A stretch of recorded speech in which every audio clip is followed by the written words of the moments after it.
আসন্ন ওসিআই যুগের কথা মাথায় রেখে বড়সড় পরিকল্পনা করছে মোহনবাগান সুপারজায়ান্ট। সূত্রের খবর, লিভারপুল একাডেমির প্রাক্তন ফুটবলার ইয়ান ধান্ডাকে দলে নেওয়ার ব্যাপারে ইতিমধ্যেই প্রাথমিক পর্যায়ের আলোচনা শুরু করেছে সবুজ মেরুন শিবির। তবে এখনও এই ট্রান্সফার চূড়ান্ত পর্যায়ে পৌঁছায়নি।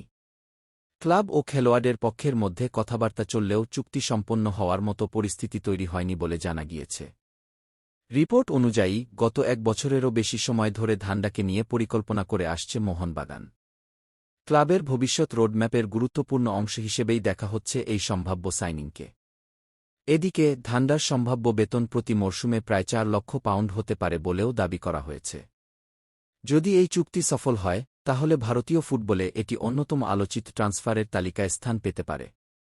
এখন সকলের নজর একটাই প্রশ্নে, প্রাথমিক আলোচনা কি শেষ পর্যন্ত সফল চুক্তিতে পরিণত হবে, নাকি ইয়ান ধান্ডাকে ঘিরে জল্পনাই থেকে যাবে?